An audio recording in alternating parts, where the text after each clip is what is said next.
My name is Marcus Webb, I'm 28, and I used to believe wildlife cameras were the closest thing to honest in this county. Machines don't imagine things, don't exaggerate, don't lie to make a story sound better. But the week the feed stopped showing animals, I learned a camera can still show you exactly what wants to be seen. I work nights as the maintenance and security tech for the Bryan County Wildlife Monitoring Annex, a squat concrete building tucked between marsh and timber with a radio mast, a backup generator, and a wall of monitors that usually display nothing but deer trails, raccoon crossings, and empty brush moving in wind. I show up in the same uniform every night, black hoodie with a faded logo, dark jeans, steel-toe work boots. Because the job is simple. Keep the power stable, keep the cameras recording, keep unauthorized people out, and log any irregular wildlife activity for the state biologists who never come in after dark. It was ordinary until the first feed went wrong. Camera 14 sits on a game trail near Old Silt Road, angled low to catch coyotes and feral dogs, and at 22:06 it should have been an empty corridor of cattails and mud. Instead, the monitor showed the inside of someone's kitchen. Not a generic kitchen either. My stomach tightened because I recognized the scuffed linoleum, the crooked cabinet hinge, and the chipped white mug on the counter. It was my kitchen. My apartment, 10 miles away, filmed from a corner angle that didn't exist in my place because there is no corner camera in my life. I leaned close to the screen, convinced it was a prank feed, a corrupted file, a crossed input. The timestamp matched the annex system time down to the second. The image had that same cold digital grain our trail cams produce at night, the same mild fisheye distortion, but there were no infrared artifacts and no lens reflection. Just my empty apartment perfectly framed, as if the camera had been installed inside my wall and I'd never noticed. I yanked the keyboard, typed into the routing panel, confirmed the input label, Cam 14, Old Silt Road. The system insisted the kitchen was a wet trail in a marsh. I switched to camera 15, expecting normal pine trunks, moonlit frost. It showed my hallway instead, the one outside my apartment door, viewed from high up near the ceiling where the building's cameras don't reach. My doormat sat centered like an evidence marker. A shadow passed through frame, too tall, too narrow, then stopped just out of view as if it had learned where the camera couldn't see. I told myself it was a glitch in the network. Maybe someone had hijacked the feeds. Maybe an intern had misconfigured IP addresses. Then the radio on my belt crackled without me touching it, and a tone rolled out that wasn't dispatch, not weather, not anything we used. Low, layered, almost musical, like a siren being tuned by someone who hated straight lines. My phone followed with the emergency alert sound, vibrating hard enough to numb my palm. The message header was blank. No state seal, no county, just bold text on a red screen. Emergency alert, wildlife camera network compromise event. Do not rely on live feeds for animal location. Do not approach subjects observed looking into cameras. Do not speak your name near open windows. I read it twice, then a third time, because the last line felt like a dare someone expected me to fail. The monitors flickered as if reacting to my attention. Camera 9, which covers a deer crossing by the river, no longer showed water or brush. It showed the inside of the annex hallway behind me, the exact stretch of concrete where I stood, my own back in a black hoodie framed in the center like the camera had turned around to watch the watcher. I spun, flashlight up, but the hallway behind me was empty. On screen, something moved near my shoulder, something that wasn't on my actual shoulder, an elongated shape sliding upward, too smooth, like a hand without joints learning where a collarbone should be. I stepped away from the monitor wall and the image on camera 9 stepped with me, half a beat late, like my motion was being copied by a delayed mirror. Then the feed corrected itself with a snap and showed the river crossing again, except there were no deer. There were things that looked like deer the way a child's drawing looks like a deer, close enough to fool someone at a glance, wrong enough to make your skin crawl when you actually stare. Their legs were too long, their joints angled backward in places bone shouldn't allow, and their heads were held with a human stillness that deer don't have. One lifted its face to the camera and held eye contact for too long. It didn't blink. It didn't breathe. It just watched, like it knew the lens was a doorway and it was waiting for the person on the other side to understand that. The next alert came before I could move, this time with a source tag that made my throat tight. Federal Oversight Channel. Message class controlled. It read, Project NIGHTGLASS initial phase active. Field staff maintain operations. Do not disconnect FEEDS. Do not initiate evacuation unless directed. If you have ever been inside a building when someone in authority tells you not to panic, you know how that feels, like panic has already been measured and approved. I searched the Annex file server for Nightglass and hit nothing but permissions errors until one folder opened without me entering a password, like it wanted me to see it. Project NIGHTGLASS sat in plain text, and inside were a handful of PDFs stamped restricted and full of redactions, but the parts that weren't blacked out were enough. Objective: evaluate perceptual inversion via distributed optical network. Vector: cervid and canid populations demonstrate high compliance. Event marker: feed cease reflecting wildlife, begin reflecting observer environment. Warning: subject exhibits mimicry through lens contact, avoid reciprocal recognition. My hands shook as I scrolled. There was a term repeated in the margins like a nickname: lookers.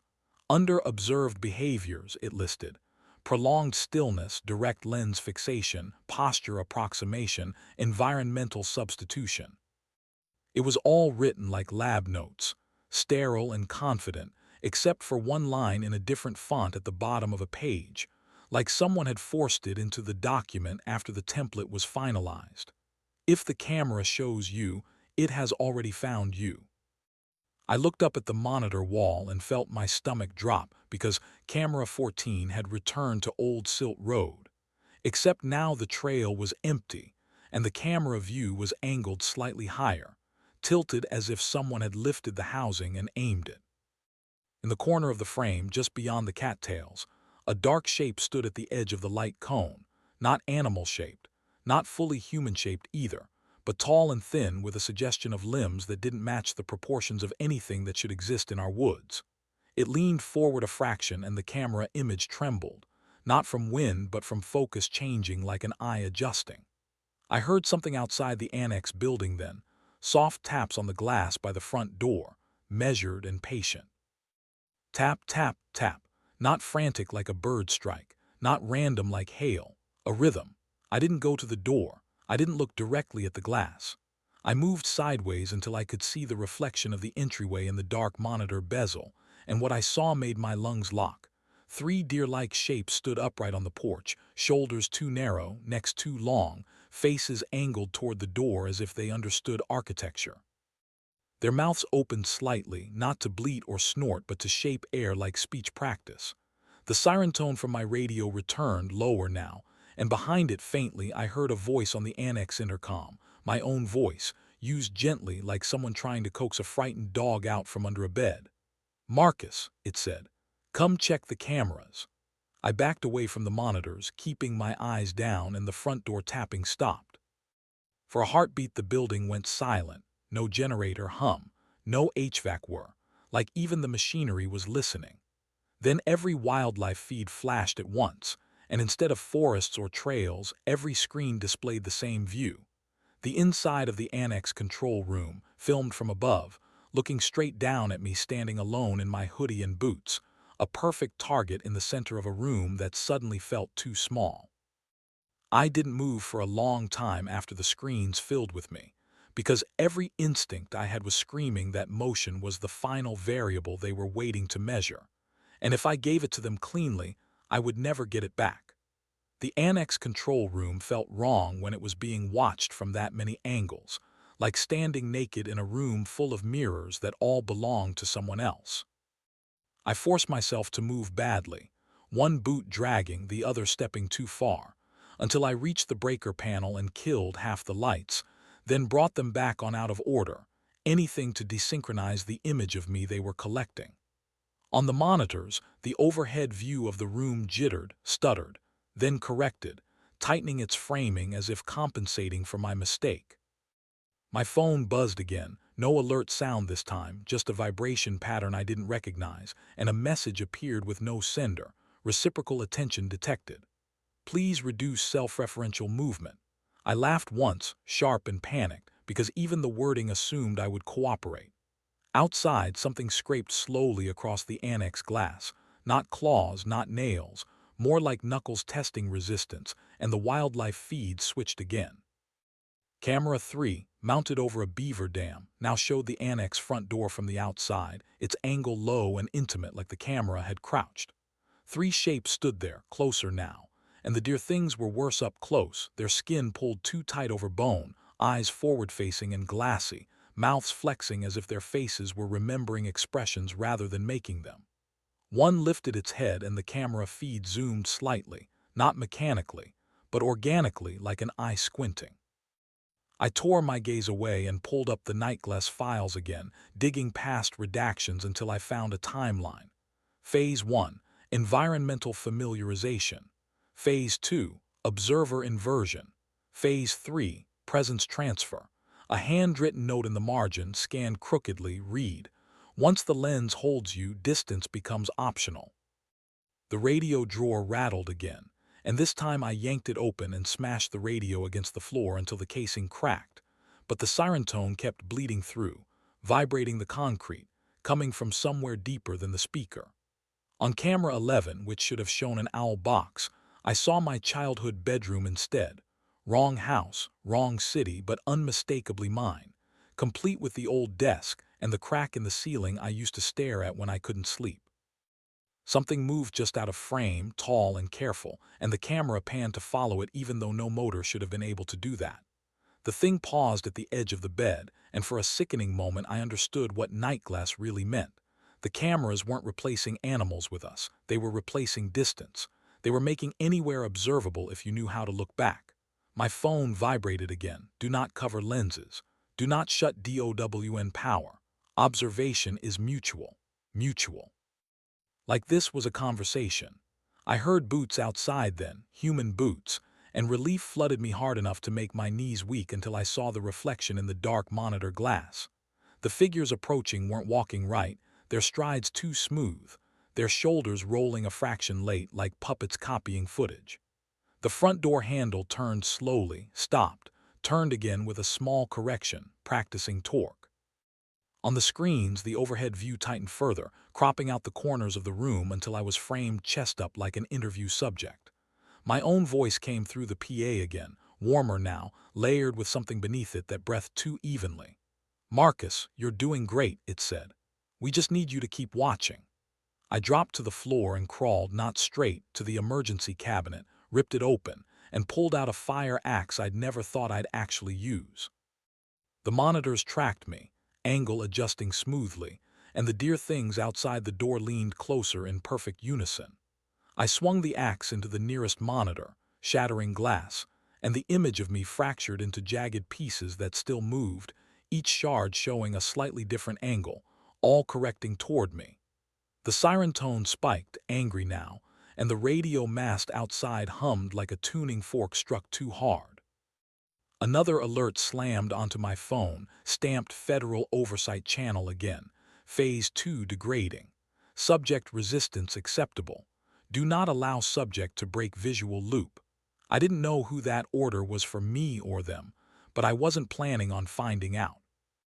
I smashed a second monitor, then a third, sparks biting my hands, and for a heartbeat the room went dark except for the remaining feeds, which all switched to the same image at once. The inside of my skull, metaphorically speaking, a black field with a pale oval at the center that pulsed in time with my heartbeat. I screamed and brought the axe down on the last active screen, and the building responded like a living thing hurt. HVAC roaring, generators coughing, lights flickering out of sync. Outside, the tapping stopped. Inside the silence, I heard movement on the roof, light and deliberate, like something repositioning itself to maintain a better angle. I ran. I didn't grab keys, didn't grab my phone. I threw it down and stomped it until the screen went dark, and I bolted for the rear exit, forcing myself to trip, to skid, to change direction twice before hitting the door.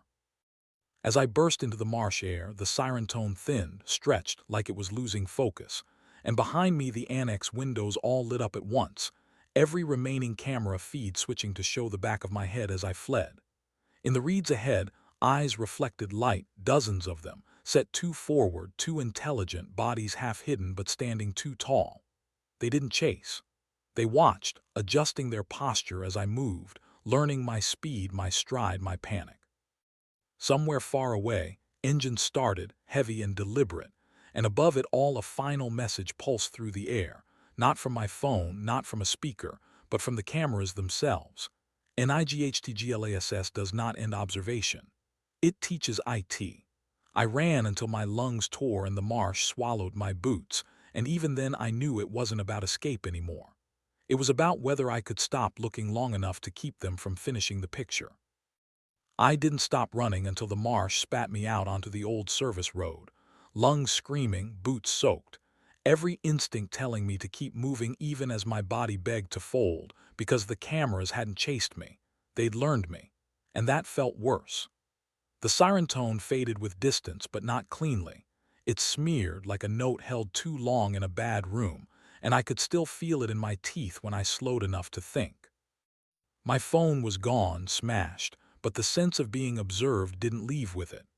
I cut through the trees toward the county ranger outpost, not because I trusted it, but because it had something the annex didn't: paper files, analog locks, walls thick enough to break sightlines. When I reached the clearing, the building looked wrong before I even got close.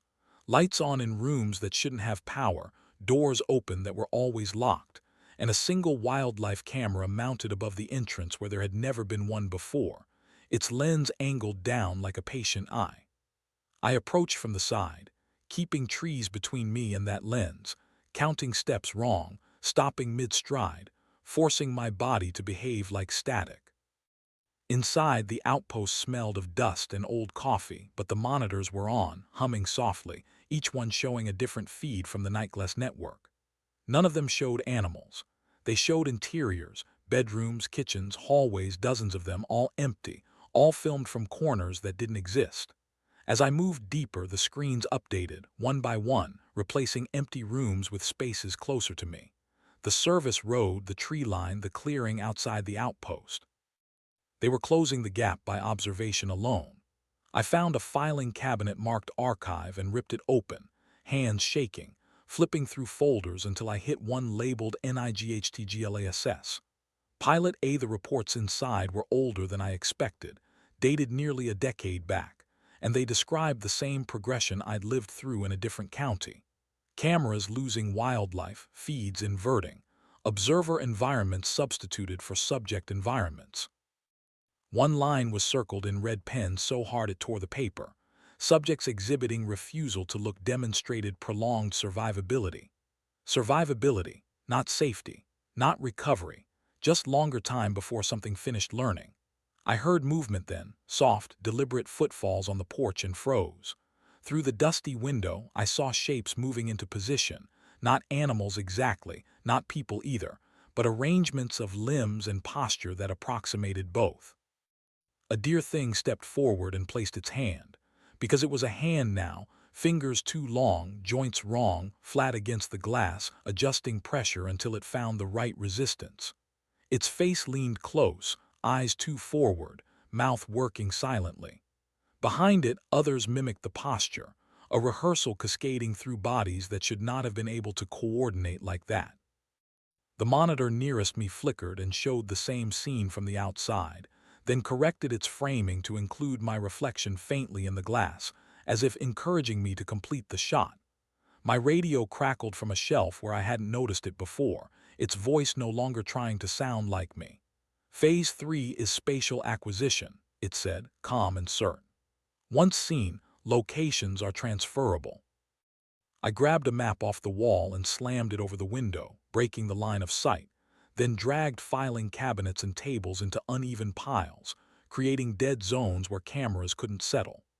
The monitors reacted immediately, feeds jittering, angles shifting, trying to find me through gaps, through reflections, through any surface that could act as a lens. That's when I found the last file, thinner than the rest, labeled in handwriting instead of print. NIGHTGLASS failure cases. Inside were grainy stills pulled from footage that had never made it to reports, people mid-motion, faces blurred, outlines smoothed, bodies losing definition as the camera learned how to replace them. The notes were blunt. Subject allowed reciprocal recognition. Subject attempted communication. Subject attempted to document.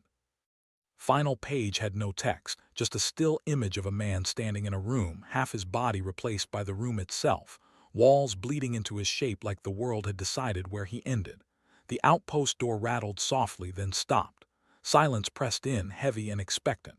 The radio spoke again, closer now, as if it no longer needed a speaker. "We don't need you to come back," it said. "We need you to stay visible." I understood then what Phase 3 really was. They weren't hunting me. They were mapping me, my routes, my reactions, my attempts to hide, so the cameras could do the rest. The wildlife network had never been about animals. Animals were just the easiest way to teach a system how to look without being noticed. I killed the outpost lights and sat in the dark, back against a wall that wasn't square, breathing wrong, eyes shut, refusing to give them a clean image. Outside, the dear thing withdrew its hand and stepped back, posture adjusting, patient. They would wait. Cameras always do. And somewhere, in some control room I would never see, Project Nightglass ticked forward another phase, not because I'd failed, but because I was still being watched. I stayed in the dark at the ranger outpost until my legs cramped and my jaw ached from clenching, because darkness without angles was the only thing that felt safe, and even that felt temporary, like borrowing time from something patient. The cameras didn't leave. I could feel them repositioning outside, a subtle change in pressure when a lens found a new surface to learn from, glass scraping softly as if fingers were testing where reflection became access. I broke the stillness on purpose, stood up too fast, knocked a chair over, dragged it across the floor in an ugly arc, because I'd learned by then that smoothness fed them and mess starved them. The radio's voice tried again, closer than before, not through the speaker but through the bones behind my ears, explaining without emotion that Phase 4 required subject relocation to reduce collateral exposure, as if the woods themselves were collateral. I didn't answer. I took the axe from the annex, still strapped across my back like a promise I hadn't kept, and used it to smash the wildlife camera above the outpost door from inside, swinging blind until the lens burst and the pressure in my head loosened a fraction. Outside, something shifted in response, a ripple through the watching shapes like a breath held and released. I bolted out the rear window and into the trees, choosing the densest cover, zigzagging, stopping abruptly to listen, then moving again in the wrong direction, because if the cameras could learn paths, then bad paths were my only advantage. Helicopter rotors chopped the night open to the north, deliberately out of sync, and white light skimmed the canopy in broken sweeps that made the shadows stutter instead of stretch. I ran toward the noise, then cut away at the last second, dropping into a dry creek bed and crawling until my hands were numb, keeping my head down so my silhouette couldn't teach anyone anything. Somewhere behind me, the dear things moved, not chasing, not rushing, repositioning. They learned faster when you tried to outrun them. They learned slower when you made yourself unpredictable. A net hissed overhead and caught nothing but leaves, and a man's voice barked numbers that didn't line up, the cadence wrong on purpose.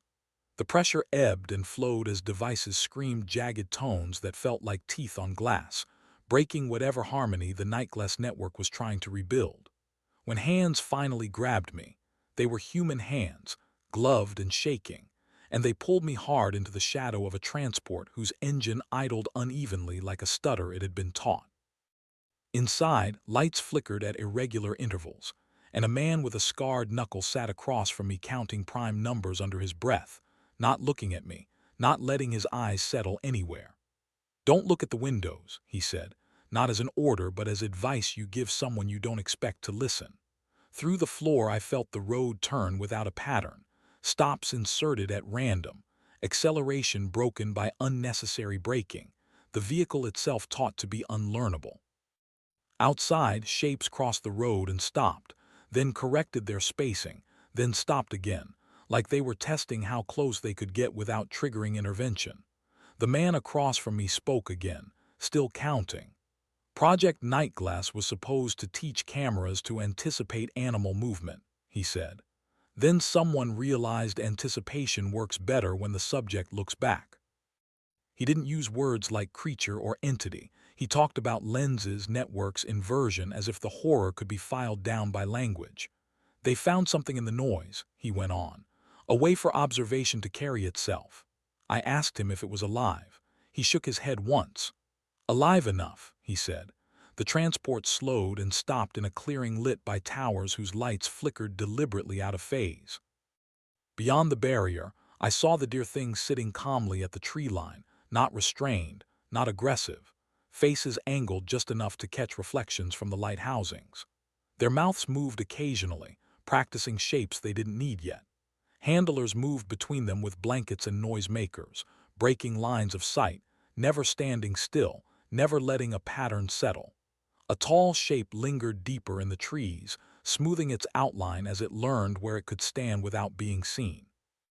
The man unbuckled me and walked me into a tent where paper maps covered the walls, paper, not screens, and mirrors were draped or turned to face fabric. Phase 4 is containment, he said, finally meeting my eyes for a heartbeat and then looking away. Phase 5 is denial. He handed me a form thick with legal language and fewer signatures than it should have had, and a set of instructions written like rules you teach a child. Avoid reflections, vary routes, never respond to your name if you hear it from a place you can't see, and if a camera shows you where you shouldn't be, break the line and don't document it. If it shows you, he added quietly, it's because it already knows you're there. At dawn, they moved me again, farther this time, until the air smelled like asphalt instead of marsh, and the sky took on that flat city gray that kills shadows. They told me the annex would be closed for upgrades, the feed scrubbed. The public told it was a software breach. They told me Nightglass had been paused, not ended, because you don't end a way of seeing, you restrict it. As they left me with a bag of clothes identical to the ones I already wore and an address that avoided windows by design, I asked the last question that mattered. What happens to the animals? The man with the scarred knuckle paused, counting, stopping for the first time. They already learned, he said. You don't punish a lesson. And somewhere behind us, out of sight, something adjusted its posture, patient enough to wait for the next lens to open. 6 months after the Nightglass feeds went dark, the official story settled into place like dust over footprints, and most people were grateful for it. The wildlife cameras suffered a cascading software failure. The annex underwent upgrades. The ranger outpost was decommissioned for budget reasons, and the strange alerts were chalked up to a misrouted federal test that never should have reached the public. I was relocated quietly, given a different night job in a different county where the cameras watched warehouses instead of woods, and I kept the same uniform, black hoodie with the faded logo, dark jeans, steel-toe work boots, because routine was the only thing that still felt like it belonged to me. The men who handled containment checked in less and less as time passed, but their rules never changed. Vary routes, avoid reflections, never linger in frame, and if a camera ever shows you where it shouldn't, break line of sight immediately and do not document it. They never used the word entity. They called it a behavior, a condition, a way observation learned to persist without permission. Officially, Project Nightglass was indefinitely suspended. Unofficially, I started seeing the seams where it hadn't stopped at all. Wildlife cameras were replaced across the region with newer models boasting anticipatory tracking and contextual awareness, and every now and then a clip would surface online before being scrubbed. Security footage from a loading dock showing a dog standing upright for just a second too long. A trail cam still frame where a deer's face was blurred not by motion, but by correction, like the image had tried to decide what it was looking at and failed. The animals were different now, not aggressive, not obviously wrong, just attentive in a way that lingered. Dogs that stared at door cameras instead of owners. Cats that sat facing dark TV screens as if waiting for something to appear. Birds that perched near lenses and held eye contact until the feed cut. I learned to live with it by being ugly with my habits. Lights on at odd hours, curtains never symmetrical, routes changed mid-walk for no reason.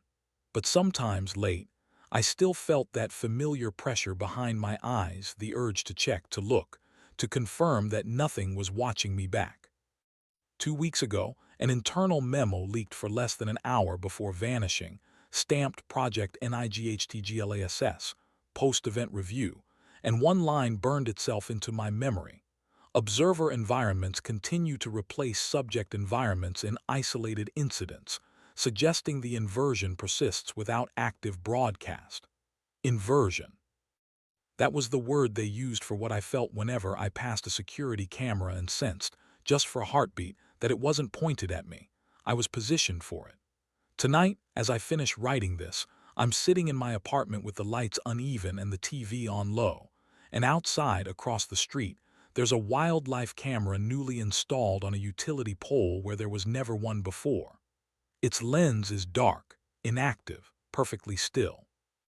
Beneath it, at the edge of the sidewalk, an animal sits in shadow, dog-shaped, calm, posture too deliberate, head angled not at the street, not at the building, but at the camera itself, as if waiting for permission to begin. I don't look long. I've learned that looking is how it closes distance. I move instead, messy and human, because the worst truth Nightglass taught me is this: the cameras didn't stop showing animals because the animals disappeared.